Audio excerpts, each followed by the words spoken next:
Hello and welcome once again to the latest episode of the Racing Podblast with me, Tony Mack, and Ben Aitken from Narrowing the Field.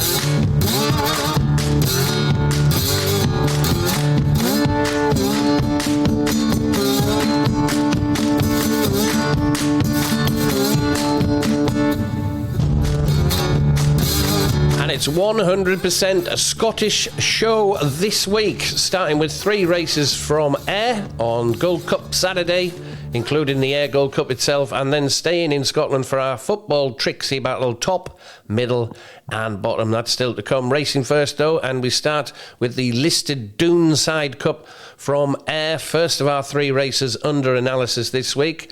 Welcome along, Ben, and can you start us off with that one, the Doonside Cup? Morning, Tony. Yes, the Doonside Cup listed race. 3 catch my eye in this year's Doonside Cup: Phantom Flight, Caviar Heights and Enfjar. The Phantom Flight, he ran a massive race in the Strensel Stakes at York last time out. Only went down by just under 2 lengths to the favourite, who he was poorly off at the weights with. He's admittedly not all that well in with a few years as well, but he does have his prime conditions to shoot for. Trips of 1 mile to 1 mile 2.5 on a left-handed or straight track, where Phantom Flight is 4 wins and 3 places from 9 starts. I think this drop back to listed level is also positive, so I can definitely see Phantom Flight being in the mix. Caviar Heights is another of his prime conditions to shoot for. 1 mile to 1 mile 2 at listed level and below, where he is 2 wins, a second and a third. He's been well enough beaten on his last 3 starts, but they've all either been over too far or in too high a level, so I'd expect to see better from him here.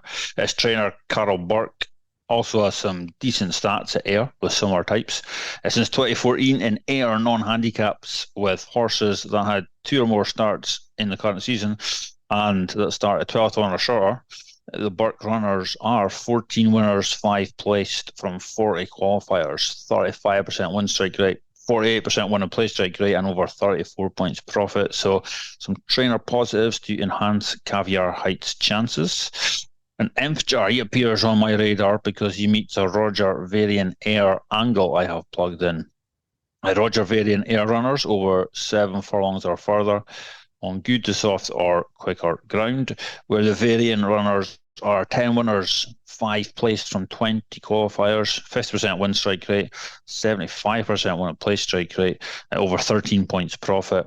Enfjar meets those stats. He didn't quite fire in the Strensel Stakes at York last time out, but that might have been down to the level of the race, a Group 3 or a good to firm ground. The Doonside Cup is a listed race, and it's going to be on good ground, so he should be better suited to these conditions, and Enfjar is the one I'm going to side with here. The Varian string, they've been in decent form recently. I think this looks a good opportunity for the 4-year-old, so Enfjar for me. Tony, what have you got for the Doonside Cup?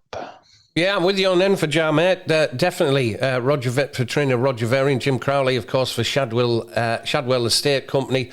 Had a good summer, hasn't he? Winning at Chelmsford in June, and then following that up a month later at York, where I think we both gave him, didn't we, on that podcast? I think so, yeah. In the John Smith's Cup, of course, first of 20, beating Botanical 1 3/4 lengths. And as you say, I think he might have just been a little out of his depth last time, finishing 5th of 9 in the Group 3 Strensel Stakes at York. And Enfjar will be for me at around 4 to 1. Iden is my other one, interestingly enough. Used to miss the whole of 2023, and during 2023, when injured, obviously, I imagine he was injured, he left Roger Varian's stable for Andrew Balding, and Andrew Balding was last seen running on seasonal debut at Southwell in February, finishing last of 6, beaten 7.5 lengths. Interesting that Andrew Balding brings him back here. The mount of PJ McDonald for Prince Faisal after leaving Roger Varian's in 2023. He was rated 109 by the end of the 2022 season, or April 2022, when he was last seen in the 2,000 Guineas, finishing 4th of 15. Obviously had an injury since, or some problems since. Last seen in February. finishing last of 6. But Andrew Baldwin feels the time is right to bring Iden back, and I think he can go well at a big price of 16-1 tomorrow, along with Enfajar, our selection in the Doonside Cup. On to the 225, the Ayr Silver Cup, Class 2 handicap over 6 furlongs. Ben, your thoughts on the Silver Cup? Yeah, I've an interesting angle for the Ayr Silver Cup, Tony. It's a nice and simple one. The last 12 winners of the Silver Cup all ran in a Class 2 handicap at either Doncaster, Goodwood, Haydock or Ripon last time out, and all of them had previously won over at least 6 furlongs, but no further than 7 furlongs. Indeed, the last 26 winners of the Ayr Silver Cup had previously won over at least 6 furlongs and no further than 7.5 furlongs. And 3 of this year's field meet with that angle: Bergerac, Mr. Wagyu and Rock Opera. Bergerac has been posting some strong efforts recently, including last week at Doncaster in the Portland, where he finished 6th of 22. He's beaten just over 1.5 lengths in that race.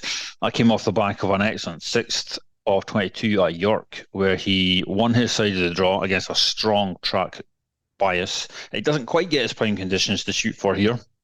And the flat track possibly isn't 100% ideal for him, but everything else is fine for him. And he does also go well when returning within 14 days of his last run, especially away from ground with any cut in it. He's 4 wins and a place from 8 starts under those conditions. It should get a good toe into the race from Pause for Thought, who is drawn next to him, stall 1. So hopefully another strong effort is on the cards for Bergerac.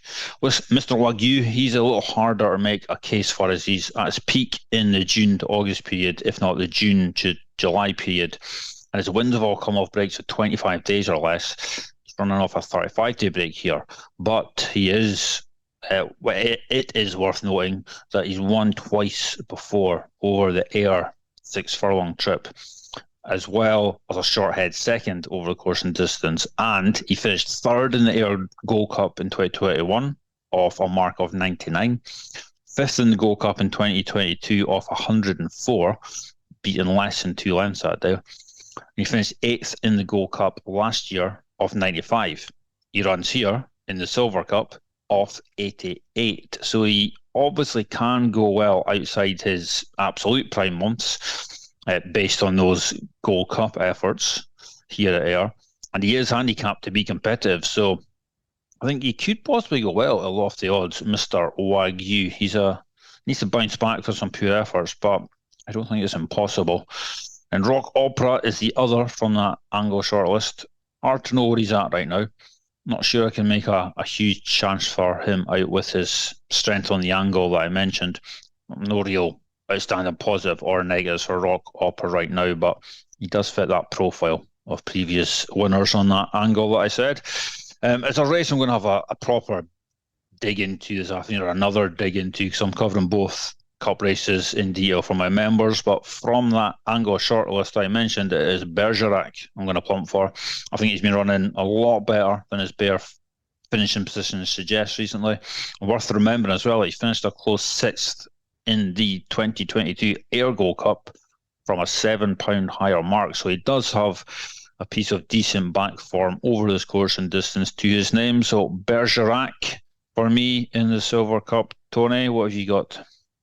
Yeah, I've got Bergerac, mate. I'm with you on that one. We're together on this 22-1 shot. Of course, he was 6th of 22, beaten 2 lengths by American Affair just 7 days ago at Doncaster in the Portland. So and he ran a grand race there as well. So yeah, Bergerac very much for me. I think you've dealt with that. Rhythm and Hooves as well is interesting. Archie Watson, trained 4-year-old, has now joined Robert Cowell, having his first run for Robert Cowell tomorrow. And on Saturday, last seen finishing 2nd of 10 earlier this month in a Goodwood handicap over 6 furlongs. Of course, he ran in the Stewards Cup. Wasn't disgraced. He was only beaten 6 lengths in the Stewards Cup back in August, and then ended up finishing 6th of 16 in a sprint series final handicap at Windsor when he was only beaten 1 3/4 lengths. Possibly on the wrong side at York in the Constantine handicap with 19 runners, and as I say, last seen at Goodwood finishing second of 10, beaten 3 lengths earlier this month. I think he can go well here. Joe Fanning's an interesting rider for tomorrow, but he does know the Cool Silk partnership, and they do like their sprinters, the Cool Silk partnership, and Rhythm and Hooves can go well at 25 to 1. And my old mate, I'm going to have to stick with it, because I thought he ran a blinder last week, old Summergand, in the Bold Lad Sprint handicap at the Curragh just last Sunday. As usual with Summergand, he races in rear, and he more often than not ends up bumping into runners that are falling back in the field. He's just revving up his Summergand, and others have ran the race, and more often than not he hits one of them. But the thing is tomorrow, which is why I'll be having a decent each way bet on him. Danny Tudhope's back on for the first time in 6 races without him for one reason or another. Callum Rodriguez, Tom Marquand, Jason Watson twice, Oisin Murphy in run and wheeling last week. I rode a good race on Summergand last week at the Curragh. I've ridden him since Tudhope last rode him. His last win, fair enough, came last year in August at York off a mark of 102. He's off a mark of 89 now is Summergand, £13 lower than his last win, but he's still running well in defeat. Danny has won on Summergand on 10 occasions from 45 rides, hitting the frame on another 9 races, and he cannot run in the Ayr Gold, or he hasn't made it into the Ayr Gold Cup, but this is the next best in the Silver Cup. He finished last of 24 in the Ayr Gold Cup last year. His comments in running were held up towards rear, driven when hampered 2 furlongs out, hampered again 1 furlong out, before bumped inside the final furlong, and I think Tudhope virtually pulled him up to finish last of 24. He actually gave up on him, hitting horses that were falling back in the field. But I think he can run a big race. If you go back and watch the race at the Curragh, I think inside the 1.5 furlong to the half furlong, he's passed about 10 horses there, and obviously meeting trouble in running as usual. But I think Summergand can go well. Plenty of bookies paying 6 places tomorrow. I've got him here at 8 to 1. I think he can go well at a price. Summergand, good old Summergand's 10, obviously not getting any younger. And Bergerac, who is a 6-year-old for Kevin Ryan, at 22 to 1, and Rhythm and Hooves at 25 to 1 I've got at the minute for the Silver Cup. That's my 3 for the Silver Cup. On to the big one, the 3:35, the Ayr Gold Cup, handicap over 6 furlongs. Ben, what do you reckon? Yeah, the Gold Cup. I landed on a short list for the Ayr Gold Cup of Ramazan, Lethal Levi, Pilgrim, Sergeant Wilco, Glenfinnan, and Aramis Gray. Ramazan finished a neck second in this last season off a £5 lower mark. He comes into the race this year off the back of a close second in the Great St Wilfrid at Ripon last time out. His jockey takes off a handy £3 for this race, so that negates the higher mark he's running off this year slightly. He does have his prime conditions to gun for here, Class 2 or lower turf races over less than a mile, and a break of 42 days or less, where he has 4 wins and 4 places from 10 starts, so potential for Ramazan to go well again this year. Pilgrim was completely undone by his draw. York last time out at the Eber meeting, so easy to forgive that effort. He was drawn high, action was low. Prior to that, he had looked an extremely progressive 3-year-old, winning the Palace of Holyrood Stakes at Royal Ascot 2 starts back, a run that came off the back of a very easy 5.5 length win at Musselburgh. And he looks overpriced for this off the back of a easily explainable poor effort last time out. So Pilgrim firmly on the radar for me. Glenfinnan, one of a number of last time out winners in the race. He goes well under conditions he's likely to meet on Saturday. On good ground in May to September and off breaks of 30 days or less. He's 4 wins and a third from 6 starts. His trainer Michael Dodds also has some decent stats at Ayr with his last time out winners in the May to September period, especially with his 3-year-olds and older running off breaks of 21 days or less, which Glenfinnan is. With those types, he's 14 wins, 8 places from 49 qualifiers, 29% win strike rate, 45% win and play strike rate. So Glenfinnan, he meets those stats here. So no surprise to see the 4-year-old going well in this, Glenfinnan. And Artemis Gray is the other that catches the eye. She was a tad unlucky at Windsor last time out. I thought she met traffic problems at the furlong pole, but still only went down by less than a length in third. The winner of that day, Elmon Jed, who Artemis Gray was given plenty of weight to, came out and won at York on his next start. He's now rated £5 higher. I just think that third place effort from Artemis Gray, it's a lot better than it looks. She also tends to run well at this stage of the season, with September to November form of 5 wins and 6 places from 14 starts. I think she could very well outrun her odds of around 40-1. But I'm going to take a swing at Pilgrim. I just think his disappointing run last time out has been taken too literally. The draw is very obvious reason for that pure effort, and there's every chance he's still got more to offer. So Pilgrim for me, Tony, in the Ayr Gold Cup. What do you think? Yeah, he's on my shortlist, Ben, along with Ramazan, and also 3 that we're sort of casting aside here. American Affair, which did us proud last week.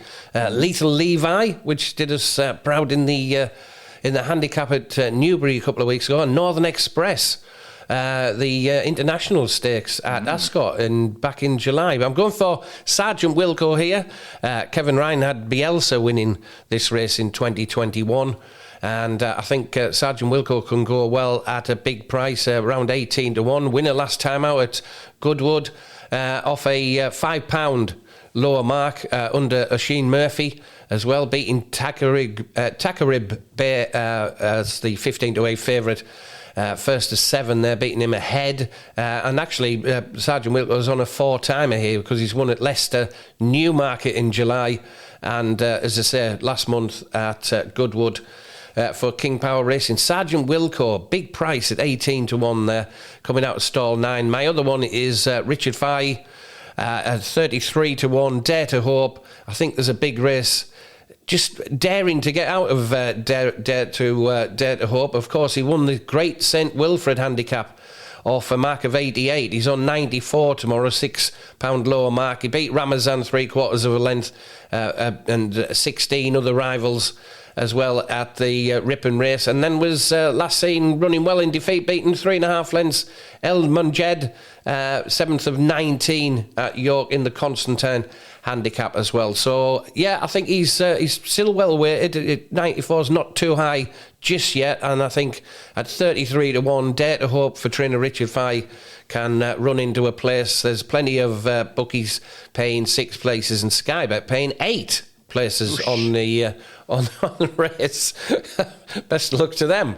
So Sergeant Wilco and Dare to Hope for me, and against obviously, as I say, Ramazan and Pilgrim, both on my shortlist as well, but I'll just alternative ones there. Okay, all right, it's time for top, middle and bottom.